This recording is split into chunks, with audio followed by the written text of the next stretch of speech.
My family invited me to a fancy restaurant for my baby shower. When I arrived, the table was empty except for a single letter.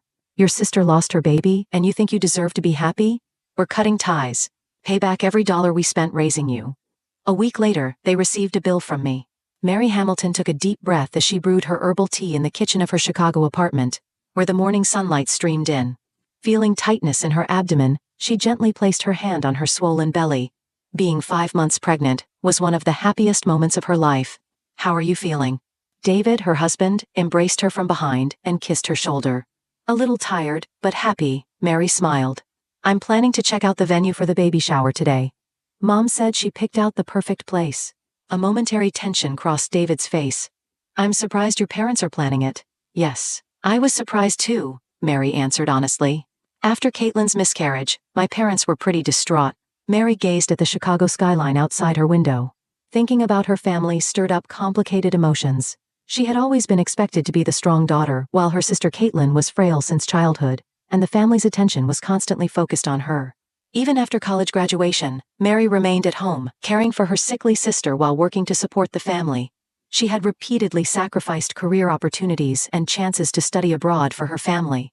Her parents would say, "Mary is strong, she'll be fine," pretending not to notice her sacrifices.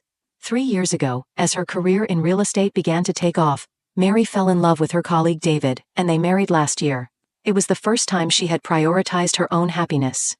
And now, she was expecting her long-awaited first child. On the surface, her family celebrated Mary's pregnancy, but her mother Elizabeth had secretly said, "Caitlin should have had a child before you." Caitlin had married Jason, a doctor, 2 years ago, and had wanted to get pregnant right away, but hadn't been able to conceive. After Mary announced her pregnancy, miraculously, Caitlin became pregnant too. Their parents were overjoyed and placed more importance on Caitlin's pregnancy than Mary's. Mary sincerely wished for her sister's happiness, and downplayed her own pregnancy joy to support her sister. However, during Mary's 6th month of pregnancy, Caitlin suddenly miscarried. The entire family was deeply saddened, especially her parents, who became consumed with thoughts of Caitlin. When Mary tried to discuss her baby shower at this time, her mother coldly dismissed her, saying, "This is not the time to be thinking about such things." Still, a week later, her parents contacted her saying, "We've planned a baby shower for you." Mary was surprised and grateful, but felt something was off. "Families are complicated, David," Mary said, squeezing her husband's hand. "Yours especially," David answered frankly. "They're not fair to you. They don't seem to realize how much you've sacrificed for them." "Their family," Mary made excuses as usual. "They have their own way of showing love." David said nothing, but concern showed in his eyes. He worried about Mary continuing to sacrifice